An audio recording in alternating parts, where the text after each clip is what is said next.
സദസ്സിന് വന്ദനം.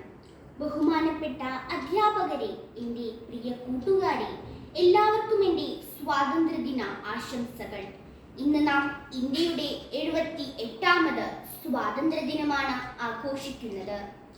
അധിനിവേശത്തിന്റെ കാൽച്ചങ്ങല പൊട്ടിച്ചെറിഞ്ഞ ഭാരതം സ്വാതന്ത്ര്യത്തിന്റെ അനന്തവിഹായസിലേക്ക് പറന്നുയർന്ന സുവർണ ദിനമാണ് 1947 ഓഗസ്റ്റ് 15.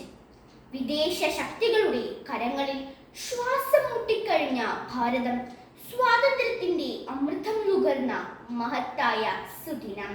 അതെ, ഓഗസ്റ്റ് 15 ഇന്ത്യക്കാരുടെ പുനർജനനത്തിന്റെ ദിനമായിരുന്നു.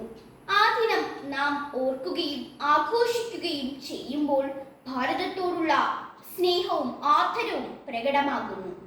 സ്വാതന്ത്ര്യത്തിന്റെ വിലയും ആ സ്വാതന്ത്ര്യത്തിന്റെ പീഡനങ്ങളും അറിഞ്ഞ ഭാരതീയർ ഭാവി തലമുറയ്ക്ക് കൊളുത്തിവെച്ചത് പാരതന്ത്രം മാനികൾക്ക് മൃതിയേക്കാൾ ഭയാനകം എന്ന ആശാന്റെ വാക്കുകളാണ്. ഒരുപാട് പുണ്യാത്മാക്കളുടെ ജീവത്യാഗത്തിന്റെ ഫലമാണ് നാം നേടിയെടുത്ത സ്വാതന്ത്ര്യം എന്നത് നമുക്ക് മറക്കാതിരിക്കാം. രാഷ്ട്രപിതാവായ മഹാത്മാഗാന്ധിയുടെയും നേതാജി സുഭാഷ് ചന്ദ്രബോസിന്റെയും ജവഹർലാൽ നെഹ്റുവിന്റെയും ഓർമ്മയ്ക്കു മുൻപിൽ നമുക്ക് പ്രണാമമർപ്പിക്കാം. 1947 നിന്നും 2024 ഇന്ത്യ ഏറെ വളർന്നു. ശാസ്ത്ര സാങ്കേതിക മേഖലകൾ, പ്രതിരോധം, വിദ്യാഭ്യാസം എന്നിവയിലെല്ലാം ഇന്ത്യ മുന്നേറുന്നു. ചന്ദ്രയാനും മംഗൾയാനും അവയുടെ നേർക്കാഴ്ചകളാണ്. അഹിംസയിലൂന്നിയ സ്വാതന്ത്ര്യമാണ് നമ്മുടേത്. എന്നാൽ ഇന്ന് ജാതിയുടെയും മതത്തിന്റെയും രാഷ്ട്രീയത്തിന്റെയും പേരിൽ മനുഷ്യർ പരസ്പരം പടവെട്ടുന്നു.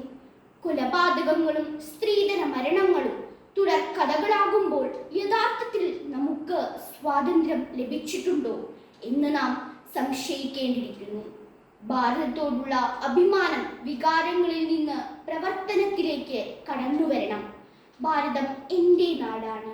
എല്ലാ ഭാരതീയരും എൻ്റെ സഹോദരി സഹോദരന്മാരാണ് എന്ന് 1000 വട്ടം പ്രതിജ്ഞ ചൊല്ലിയാൽ നാം യഥാർത്ഥത്തിൽ ഇന്ത്യക്കാരാകില്ല. ദേശീയ ഗാനം പാടുമ്പോഴും ദേശീയ പതാക ഉയർത്തുമ്പോഴും വന്ദേ മാതരത്തിൽ മുഴങ്ങുമ്പോഴും അവയെല്ലാം നമ്മുടെ രാജ്യത്തിനു വേണ്ടി പ്രവർത്തിക്കുവാനുള്ള മന്ത്രധ്വനികളായി മാറണം. അഴിമതിയും ഭിന്നതകളും കലഹങ്ങളും ഇല്ലാത്ത ഭാരതമാണ് എൻ്റെ സ്വപ്നം, അല്ല നമ്മുടെ സ്വപ്നം. ആ സ്വപ്നം സാക്ഷാത്കരിക്കാൻ നമുക്ക് ഓരോരുത്തർക്കും സാധിക്കട്ടെ എന്ന് ആഹ്വാനം ചെയ്തുകൊണ്ട് നിർത്തുന്നു. നന്ദി, നമസ്കാരം, ജയ് ഹിന്ദ്.